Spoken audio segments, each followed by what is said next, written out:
No, I know. Okay, good morning, everyone, and namaste. So let's start the day with the prayers. Om Guru Brahma, Guru Vishnu, Guru Devo Maheshwara, Guru Sakshat Parbrahma, Tasmai Shri Guruve Namaha.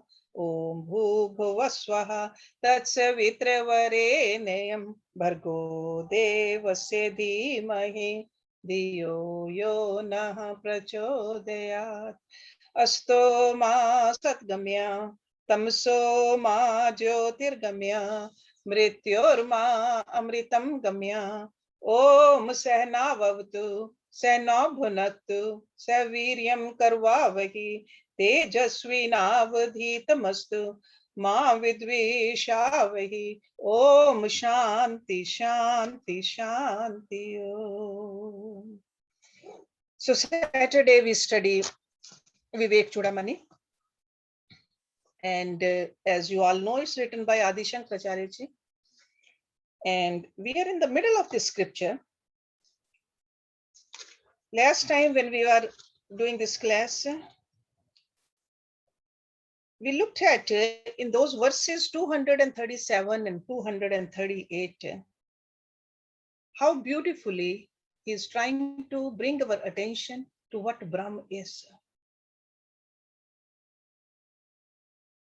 Par, Sat, Advityam, Vishuddh, Vigyan, Ghan, all those terms he used, there are about 20 terms. Okay. These are like pointers so that our mind can at least contemplate on what Brahma is. That doesn't mean we are defining Brahma. We cannot define it. It's indefinable. But still we understand anything with the help of the language. So this is the language he has used so that our mind can at least grasp an idea about what Brahma is. Okay, so I'm sure you have gone through these terms. Sanskrit or the English translation, whichever way, try to just think about it, contemplate on it. Okay, so today we're gonna look at verse number 239. And again in 239 and 240, he is still trying to tell us the nature of Brahma. So 239. Gyatrihi Gyaya Gyan Shunyam Anantam Nirvikalpam Keval Akhand Chin Matram Param Tattvam Vidu Buddha. Gyatri Gyaya Gyan. Knower, known, and knowledge. So Gyatri means knower. Gyaya means known. And Gyan is the knowledge. Shunyam, free from. So in other words, it means free from the distinctions of these three. Because if Brahma is the only thing, then there's no distinction. It's all one. So free from the distinctions of the knower, known, and knowledge. Anantam, infinite. Nirvikalpam, transcendental. Nirvikalpam, or indeterminate. Keval, pure. Akhand, indivisible. See, khand is when you can divide something, like a khand is the part. Akhand is when you cannot divide, indivisible. Matram, essence of absolute knowledge. Param is the supreme. Tattvam, truth. Vidu, realize. Buddha, the wise.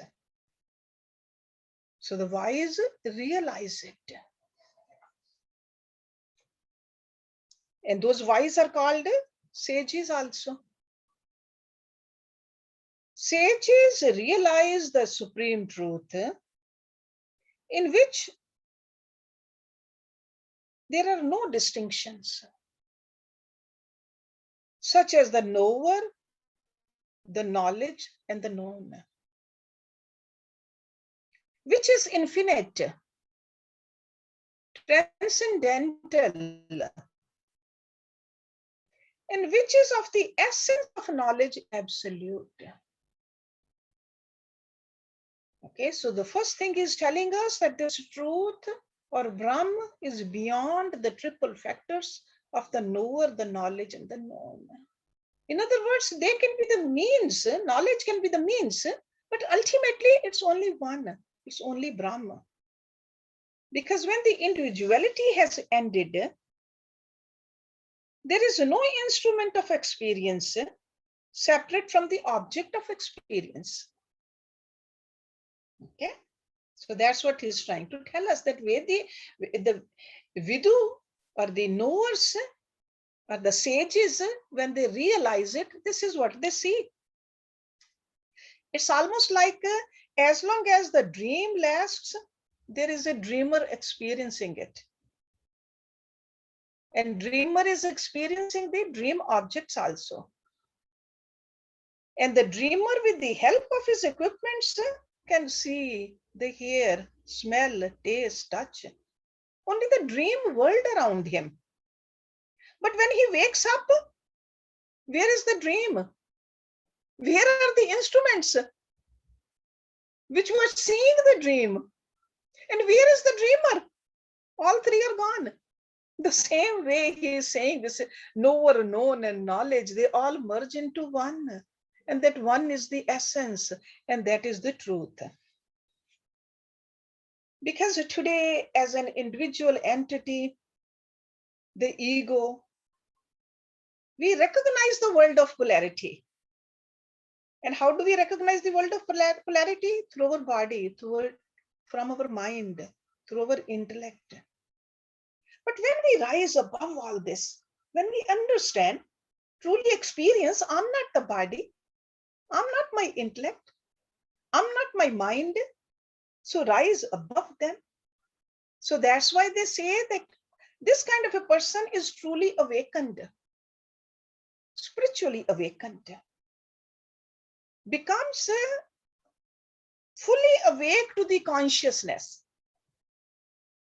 Then all the equipment through which I experience, my objects of experience, can no longer separate me.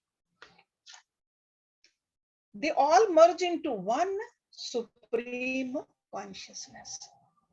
So this is what he's trying to tell us. This awakening to the consciousness is not a passing experience. Remember, once you experience it, it is endless. Okay? It is beyond all doubts and imagination. There could be many doubts before, but once you have experienced it, there's no doubt. That's why he said it is unbroken experience of pure consciousness, kevalam akhandam chinmatram. That's what he's telling us. That's why we need to do sadhana to experience this. So that they don't just become words for us, they are our experience. So wise men come to experience this supreme essence in themselves. It's not anywhere outside. It's in us also. Experience of this great truth is called self-realization or God realization. Same thing. Same thing. We know the words, but we need to experience it. Let's look at next one, 240. Aheyam anupadyam manovacham agocharam aprameyam anadyantam brahmpurnam aham maha. Aheyam. See, heya means something which can be thrown away. And aheya means which cannot be thrown away. You cannot discard it.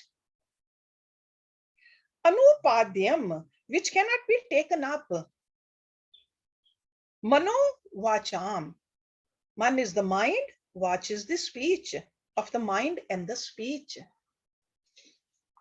Agocharam, beyond the limits. Aprameyam, immeasurable.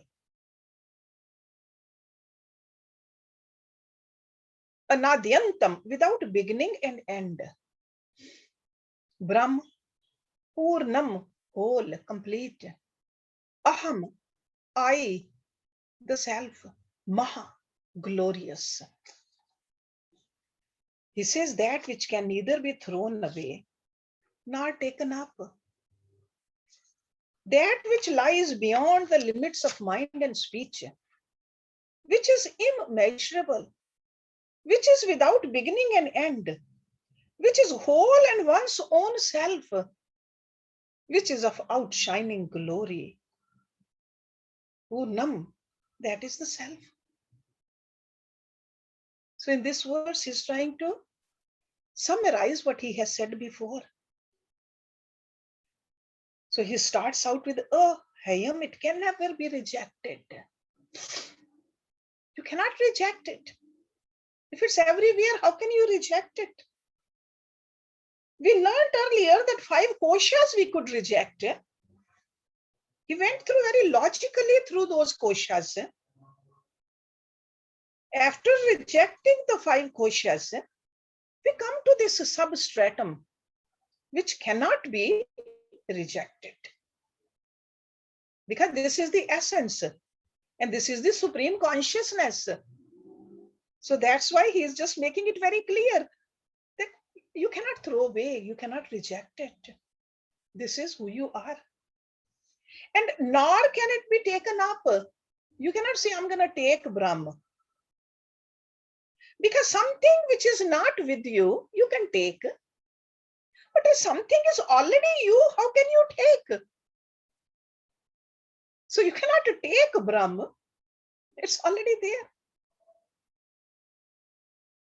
So this great truth is your very own self, which is already there.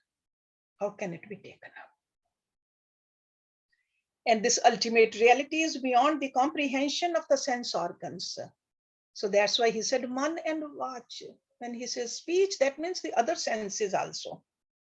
Because it is not an object to be experienced. It is the very subject. Because this subject is the one which comprehends all the objects. And it is incomparable, immeasurable. See, measurements and comparisons are possible between 2 objects. Right? 2 things, 2 apples, or apple with the orange, we can definitely see which one is looks what. But this is Brahma, you cannot do that. It's not an object. Because it doesn't have a beginning, it doesn't have the end, it is the infinite reality. It is our own self. So in the previous verse, he was telling us that wise men alone realize this great truth. In this verse, he says, it is your own realization. We can realize it too. That means it's not only for some people to realize. This is who we are, all of us. Okay. Now let's look at next few verses. He's going to explain this, that thou art, that Mahàvakya. So 241 and 242, they go together. Let's look at the meanings of these. Tat tvam padabhyam abhidhyemanyo brahma atmano shodhityo yat itham shrutyah tayo tat tvam asi. See, this is the Mahàvakya, tat tvam asi. Iti samyag ek tvam ev pratipadyate muhu. And 242 says, ekyam tayo lakshityo na vachyo nigadyate anyo anye viruddha dharminoh kadyot bhanvo raj bhanvoh iv rajvrityoh koop ambu rashyoh parmano mevoh tat tvam padabhyam. By the terms that and thou. That means that, Tvam means thou. That means you. Abhidhyemanyo, denoted. Brahm Atmano, between Brahm and Atma. Shodhityo. See, Shuddhi means purification. So purified. That means eliminating the conditioning. That's how we purify. Yat means which. Itham, thus. Shrutya, by the Shrutis. And Shrutis are the primary scriptures. Tayo, there. Tat tvam asi, that thou art. Iti means thus. Samyag, absolute. Ekatvam, identify. Ev means alone. Pratipadyate is established. Muhu, repeatedly. Okay, this muhu words come in many scriptures. Muhu, muhu, repeatedly. Ekyam, identity. Tayo means there, like a between them. Lakshityo, between the implied meaning. Na means not. Vachyo, between the literal meaning. See, some things we understand with the literal meaning, something we understand with the implied meaning. Nigadyate is inculcated. Anyo anye, mutually. Viruddha, opposite. Dharmino, attributes. Khadyot bhanvo, between glowworm and sun. Bhanu means sun, Khadyot means the glowworm. Iv means like. Raj Bhrityo, between king and the servant. Raj means the king, Bhritya means the servant. Koop Ambhu Rashyo, between a well and an ocean. Koop is the well, Ambhu Rashi, that is ocean. Parmanu Mevo, between an atom and a Mount Meru. So he's giving some examples over here to us to think about. If Shruti, in her maxim, that thou art, repeatedly establishes the identity of Brahma and Jiva, indicated by the term that and thou, respectively, then stripping these terms of their relative associations, their implied but not literal meanings are to be inculcated. They are of contradictory attributes. Like the sun and the glowworm, the king and the servant, the ocean and the well, Mount Meru and the atom. Okay, let's try to understand what is he trying to tell us over here in this particular verse. So first look at Tat and Tvam. We are all familiar with this Mahàvakya. Two words in there. Tat Tvam and then Asi. Asi means are. So, and that means, see, Tat means Brahma and Tvam means Atma. Basically, that's what it means. Tat means that also, but that means the Brahma. And Tvam is you, means Atma, not the body. These two are one and the same. That means Asi. So Atma and Brahma, they are same. So Brahma, he explained what Brahma is in the last so many verses. Brahma, the universal consciousness functioning in the physical body, is called the subjective self. Subjective self means Adhyatma. And this Atma functioning in you, it's present everywhere. That is Brahma. So when it's present in you only, it's Atma. When you look at everywhere else, that is Brahma. So that consciousness in us is the consciousness everywhere, is the meaning of this statement. Tat Tvam Asi. And this is what the Upanishads declare. They indicate the identity. That's what Ek Tvam means. Ek Tvam of Atma and Brahma. So according to the literal meaning, if literally we think that we are Brahma, we are God, how can that be? That's why the doubts come into our mind. We are limited being, we are mortal, we are finite, we are actually miserable creatures. How can we be Sachidanand? How can we be the same as Brahma? When we look at the literal meaning. So that's why we got to see there's a Vakya Arth, there is a Lakshya Arth. The identity of the Atma and Brahma is derived from the indicative meaning or the implied meaning. Implied meaning, remember that. So word meaning is a Vakya Arth and Lakshya Arth is the indicative meaning.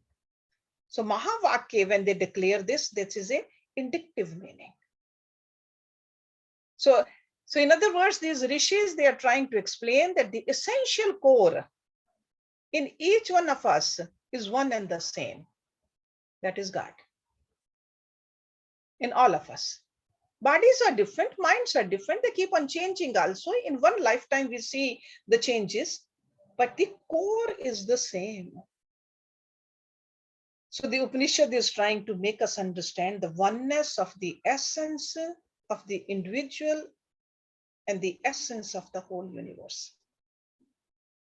And the distinction between the two is obvious to us. Man is born. The body was born. Because we identify ourselves with the body. God is unborn. Man is mortal. God is immortal. Man's knowledge is limited. God's knowledge is unlimited. We understand that. So when we identify ourselves with the knowledge or with the body or with the power, sure, we are not identical. But in essence, we are the same. So that's why the Mahàvakya, we got to remember, is not declaring the literal meaning, but suggestive or the implied meaning. Okay, so we got to take our understanding to that implied meaning, or call it indicative meaning. So when from the universe, the names and forms are removed, and from the individual, the 5 koshas are negated, what is left over? That's what he's trying to tell us. So when you remove the peel away, the upadhis, the essence is the same everywhere. And the whole sadhana is about peeling away the upadhis. I'm not that, I'm not that. Then once I go through all that, what am I? And that what I am is the same. So sadhana is all about that. The rishis, they even talk about the onion. They give the example of an onion. They say, just keep on peeling. Take that bulb of onion and keep on taking the layers out. So one layer, second layer, third layer. And inside, there is a shunya. And to indicate this obvious distinction between the man and the God, he gave us these 4 examples. The glowworm and the sun, the servant and the king, the well and the ocean, the atom and the Mount Meru. In all these examples, the limited light of the glowworm, which is like a jeev, and the unlimited light of the sun, Ishwar. But essence of the light is not different. The ruled servant and the ruler king. The limited space of the well, that's a Jiva. And the unlimited expanse of the ocean, that's Ishwar. Or he says, minute atom, that could be a Jiva. And the gigantic Meru, Ishwar. So when you look at it literally, how can you say that they are same? But when we look at the indicative meaning, it's the same. Okay. So remember that when you go through these verses, understand what he's trying to tell us. Now let's move on to 243. Tayo virodha ayam upadhi kalpitaha na vastvaha kaschit upadhi eshaha ishasya maya mahad adi karnam jivasya karyam shrinu panchkosham. This is number 243. Tayo means between them. Virodha, difference. Ayam means this. Upadhi kalpita, created by upadhis. Upadhis are the superimposition, that's just upadhi. So created by superimposed upadhi. Na means not. Vastava, real. Kaschit, any. Upadhi. Eshaha, this. Ishasya, of Ishwar. Maya. Mahad adi karnam, the cause of Mahat, etc.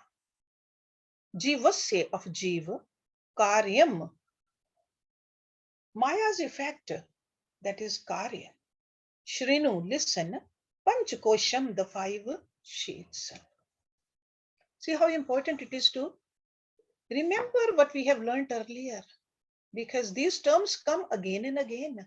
We got to, memory is very important when we want to just keep on moving forward what was taught earlier. So the difference between them is only created by superimposition. So difference between those examples which he gave in the last verse. So the difference between them is only created by superimposition, is not real. The conditioning in the case of Ishwar is Maya or Mahat, etc.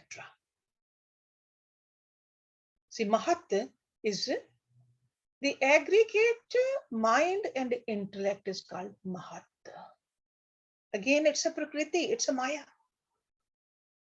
So the conditioning in the case of Ishwar is Maya or Mahat, etc. And listen, the conditioning in the case of Jeev are the 5 sheets. So he is telling us the difference between the Ishwar and the Jeev is great, sure.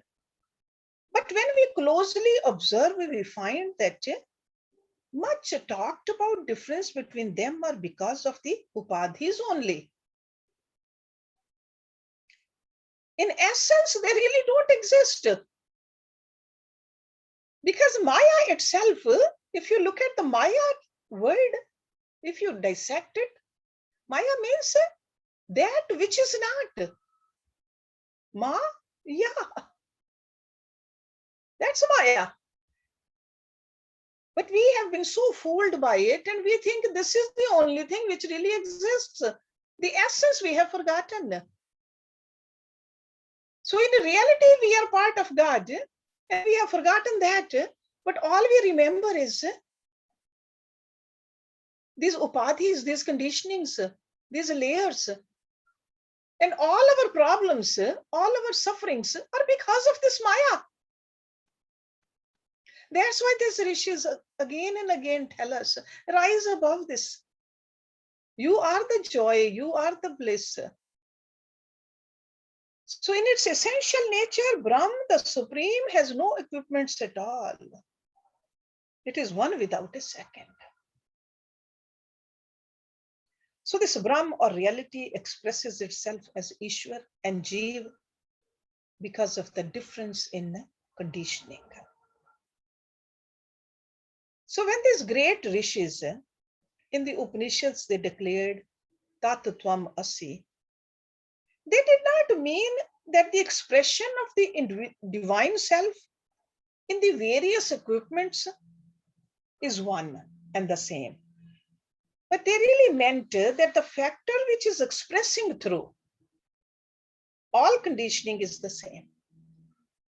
It's almost like if I say the same electricity is going through the fridge and same electricity is going through the heater.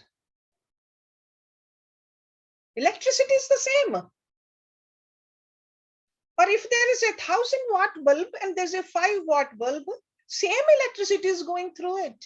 Equipment is different, but the power is the same. So Ishwar and the Jeev in essence are the same. Because in essence, there's no equipment. Equipment keeps on changing. So the supreme reality functioning through Maya is called Ishwar. And that Maya is called Mahat also, total intellect. When the supreme reality functions through the 5 set of sheaths, that's an individual entity. Okay. So when these equipments, whether it's a Maya or Mahat, and the 5 koshas are removed from God, we can see the ultimate reality. That's why those meditations also, when we slowly peel away in our meditation, I'm not the Anme Kosh. Then go a little deeper. I'm not the Manome Kosh. I'm not the Vigyan Me Kosh. I'm not the Anandame Kosh either. Then you realize that, yeah,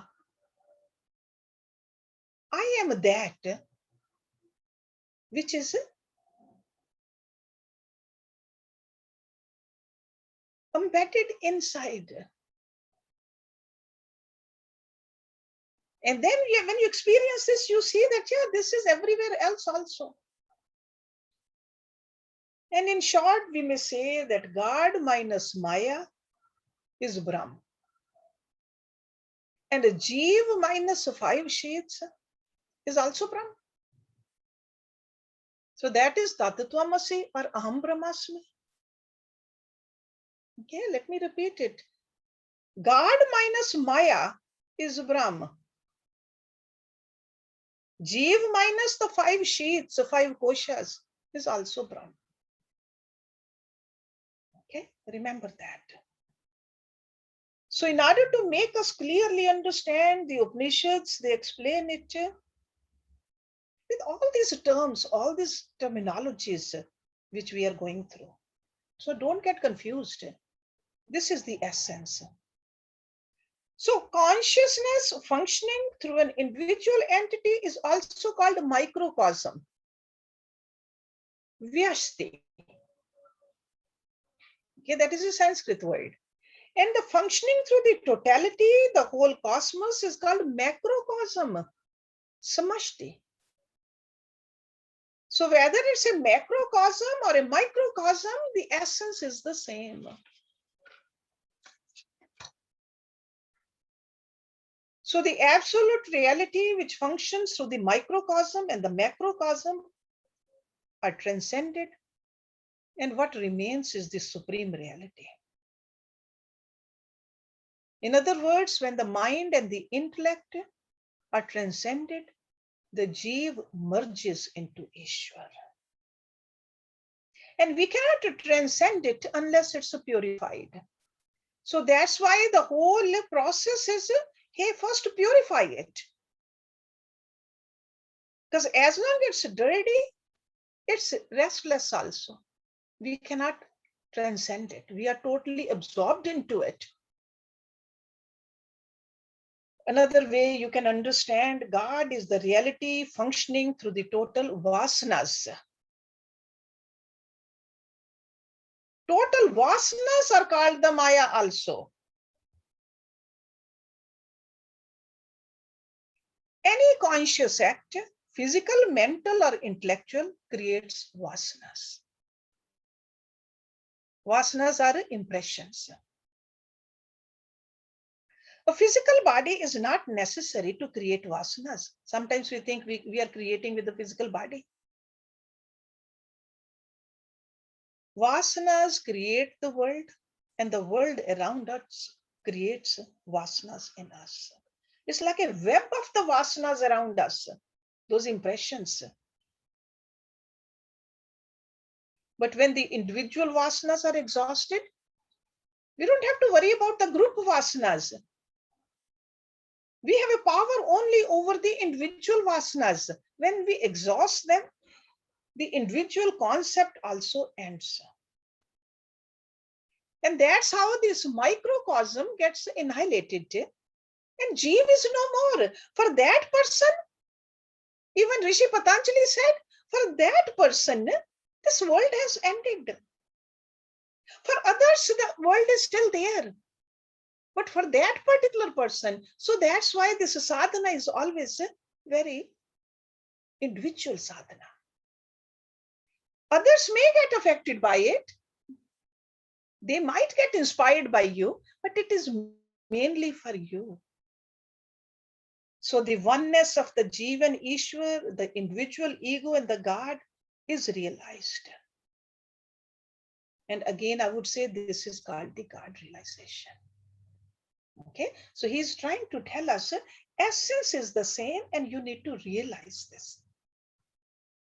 You got to realize it at your level. You got to get rid of it, because sometimes we just keep on talking, keep on wasting time. Why God created it? Hey, come back. See, what have you created? Work on that. Leave the rest of the world alone.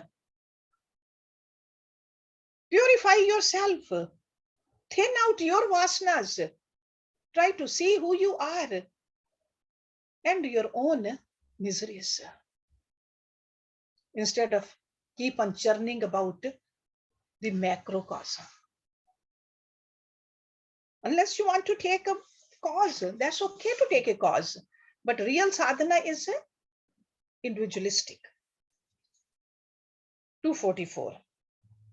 एतौ उपाधि पर जीव्यो तयो सम्यक निरासे न परा न जीवः राज्यं नरेन्द्रस्य भटस्य खेटकः तयो उपेहे न भटा न राजः. एतौ उपाधि. Eto means two, these two upadhis, the conditionings. Par jivyo, of Ishwar and Jeev. Par means Ishwar. Jeev means you. Of Ishwar and Jeev. Tayo, there. Samyak, completely. Nirasehe, when eliminated. Na means not. Paraha, Ishwar. No, not Jivaha, Jeev, individual. Rajyam, kingdom. Narendrasya, of the king. Bhatasya, of soldiers. Khetkaha, a shield. Tayo upehe, when both are taken away. No means there is neither, like a not. Bhata, soldier. No means not. Raja means a king. So he says these two are superimpositions of Ishwar and Jeev. But when they are completely eliminated, what eliminated? The upadhis, conditionings, superimpositions. There is neither Ishwar nor Jeev. When the kingdom of the king and the shield of the soldier are taken away, there can neither be a king nor a soldier. So he's again with this beautiful example, he's bringing our mind to the identification, real identity of these identifications. Okay. So when the electricity functions through a 1000-watt bulb, as I said earlier, Sure, its intensity is more when it's functioning through the 5-watt bulb. But if the 5-watt bulb is replaced by the 1000-watt bulb, the light will be the same in both of them. Okay. So the consciousness functioning through a limited equipment manifests as a limited individual. And that's what Jeev is. That equipment is limited. Human body is limited. So equipment is limited. That doesn't mean the essence is limited. Essence is still the same. So the same consciousness functioning through the total equipments is the mighty presence in the entire cosmos and its creator. God is the substratum for the sustainer of everything. And that's how the great people, they could accomplish a lot more than an average human being. Because they don't identify themselves with the limited body or a limited mind. When the identification is at the real thing, the essence, the power is increased. Got it? That's how the creation has happened. We see the things, the miracles happen on this earth.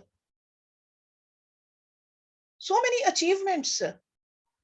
And we wonder, how did that person achieve so much?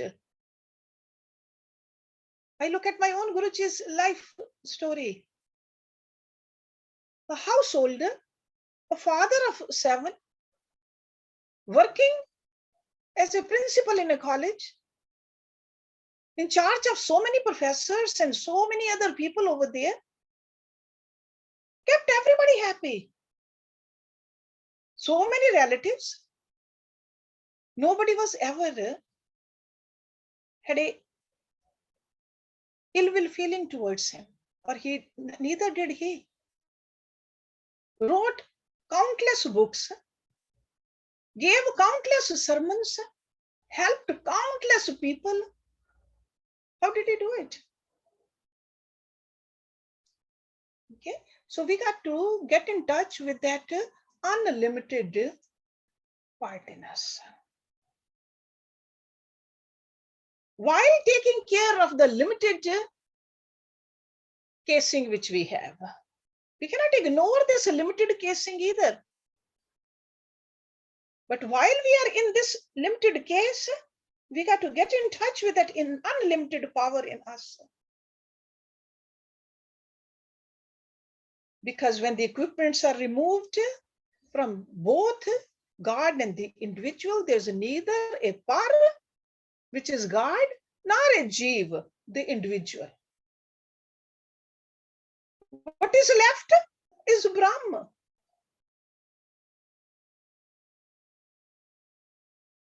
But remember, this pure essence behind the world lies beyond the intellect, because sometimes we want to understand it with this intellect. This is beyond any kind of a logic. So intellect has to be transcended too. And intellect cannot be transcended unless the vasanas are exhausted. Because these vasanas of ours, these impressions of ours, they are like a web on us, and they keep us at the ground level. When an individual's vasanas are exhausted, he transcends the intellect, and directly this person realizes it. This is what's called, he has risen above the individuality, above the ego, the jiva bhav, all those terms which we read about in different scriptures. And when a person has risen above one's sense of individuality, one has risen above the sense of totality. So that's why the Shankaracharya ji is giving us this beautiful example here. The king is a king and a soldier is a soldier because of their position and status. When it's almost like a policeman, when it's dismissed officially, or a politician is relieved from that position, they are common citizens. So the power was because of their position. So the same way, these koshas are the equipments of the Jeev, and Maya is the equipment of Ishwar. When these equipments are transcended, the essence behind both Ishwar and Jeev will be realized as our own infinite reality. Now the question comes, how are we to reject these upadhis? Upadhis which condition the self. Upadhis which make it play as God and ego. And this is what we're going to learn next week in the next verse. So we'll stop it here. Om Purnamada Purnamadam Purnat Purnamudachyate Purnasya Purnamadaya Purnameva Visheshyate. Om Shanti Shanti Shanti. Thank you very much. So we can have a little discussion. Any question, comment? Sujata has a question. Sujata? Just wanted a clarification. So when we say that our individual experience of consciousness, the waking, sleeping, dreaming, waking, dreaming, and deep sleep, those are our conditioned experiences. Mm-hmm. But the Turiya is the unconditioned, complete self, or the complete Brahma. Is that what you would say? Yeah. Turiya is where we have risen above the, we have transcended it. Okay. And we have transcended the lower levels of consciousness. That's why Turiya is called the fourth state of consciousness. Okay. Follow up on that. So when we lose this equipment, which is our conditioning, the body, mind, intellect, when we lose it, then we lose that conditioning. So when we die, for example, what remains is the Turiya. Not everybody who dies, because what happens is when we die, average person, majority of the people, when we die, we are still taking our mind and intellect with us. Right. Okay. So we are not in Turiya. Okay. Okay. And so because that subtle body and the causal body is traveling with us. And only as a human being in this lifetime or next lifetime as a human being, we are supposed to do the sadhana to rise above it and get rid of the vasanas. So even when we so die, death is not the answer. We are conditioned. Even when we die, we are conditioned. We are still conditioned because we haven't done our homework. It's almost like I always give you the example that if my kitchen sink is full of dishes, I go to sleep at night. In the morning, they'll still be there. I have to clean them. Right? So this is the same thing. This is something, the vasanas, we have to get rid of.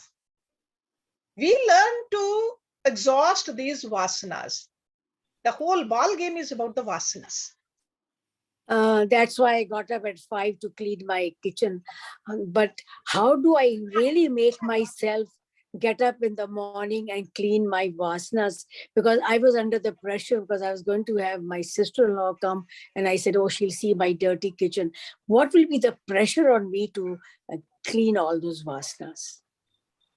Pressure is when we understand that this is my job, only I can do it, nobody else gonna do it. Kitchen dishes, maybe we can just have somebody else do it, but this nobody else can do for us. whether we do it in this lifetime or next lifetime. Whether we do it today or tomorrow, only we need to do it. So when we understand it, see, this is what we learn from a guru. This is what we learn from the scriptures. This is what we have. This is the main reason I'm here. So these vasanas, what happened? We had some vasanas when we were born in this particular lifetime. And we came here to clean it. But what did we do? We added more.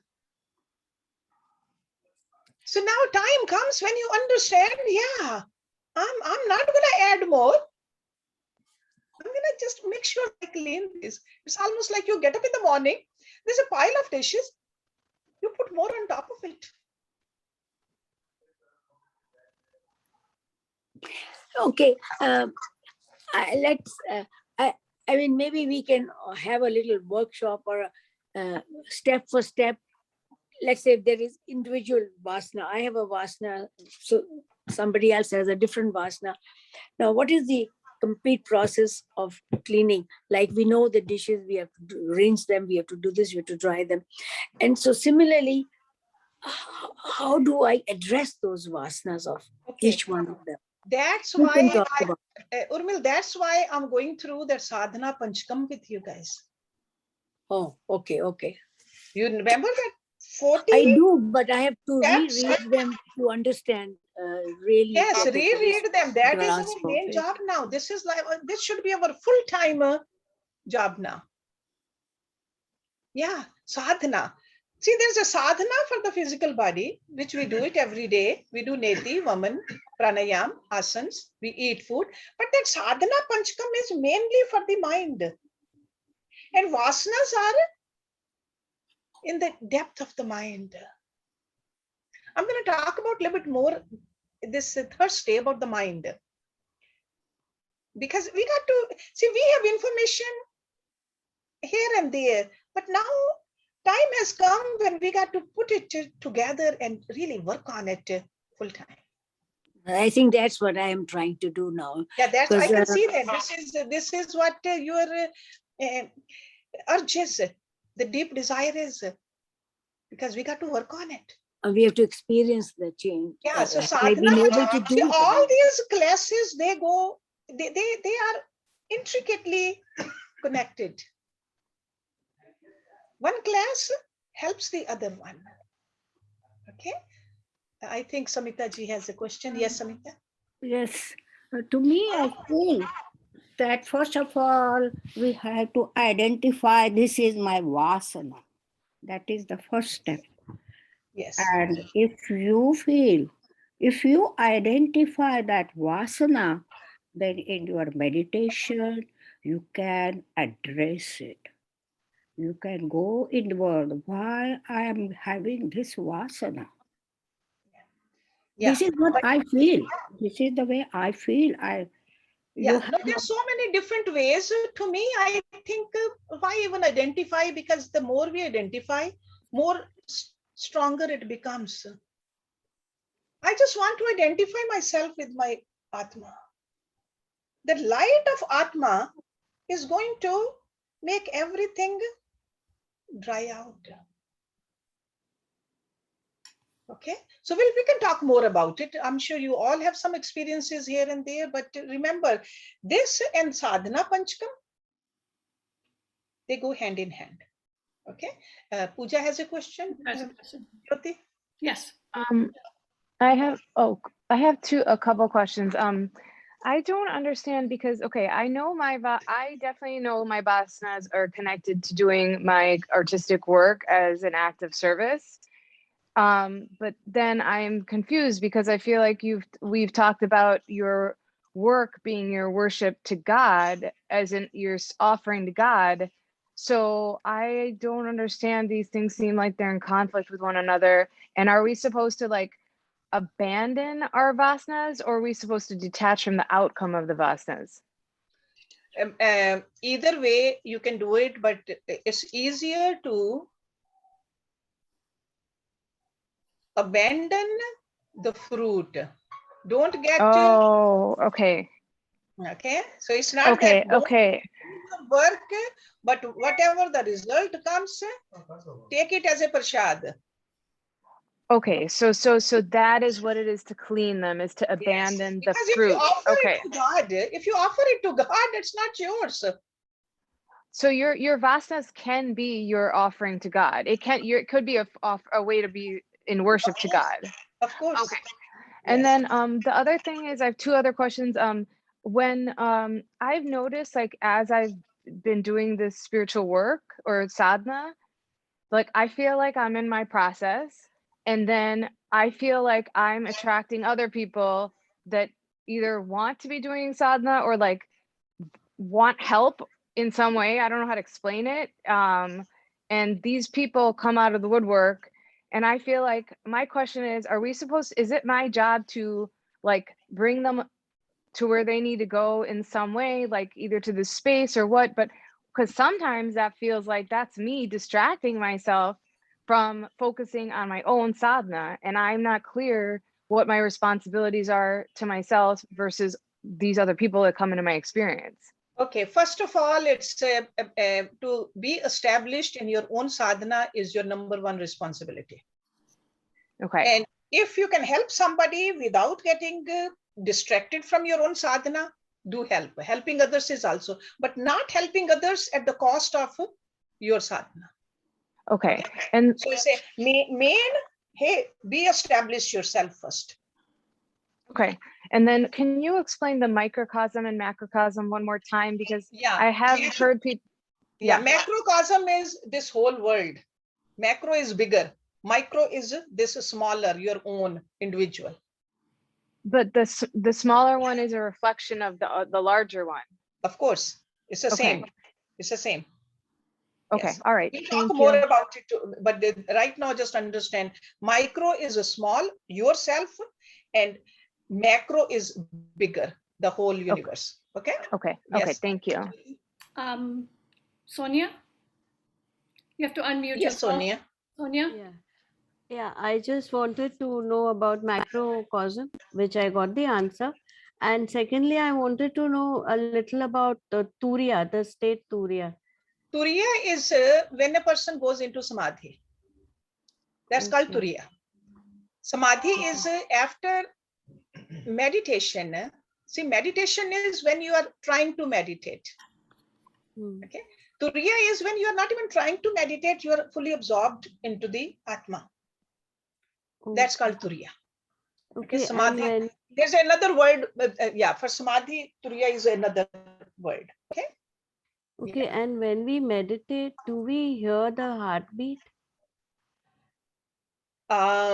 You might. You might hear the heartbeat, but when you are deeply meditating, then you won't. When you are really have achieved the Turiya, then you won't. In fact, the others may not even hear your heartbeat either. Okay. See, what happens is when we are running outside, our heartbeat, we can feel it more. But when we are sitting down, we don't. When our mind is not even functioning, our body is fully at rest, then heartbeat really slows down. Okay. But maybe some people are hearing, what they're hearing is Om, the Nad. Because I can hear sometimes, so I was wondering whether I'm going to the right way or. No, there's no wrong or right way. Just sit down. I think, Jyoti, let me ask you, because a couple of other people, they've been sending me the messages that can we do a video on meditation? Yeah. Do we have any video on meditation? I'll check and let you know. If we don't, then we'll make a video on meditation also alone, Sonia, okay? Okay, thank you. Yeah, because just keep doing what you're doing. Don't worry. There's no wrong way. Do you mean the process of meditation or process also? Yeah, process, and maybe a little talk about the meditation and maybe 15-20 minutes or half an hour of doing the meditation also. Let me check into the library and then I'll get back to you. Yeah, check it out. And a couple of other people, they were inquiring about it. Sure. Okay, so Sonia, we'll do that. Okay, but meanwhile, just keep on meditating the way you are doing. There's no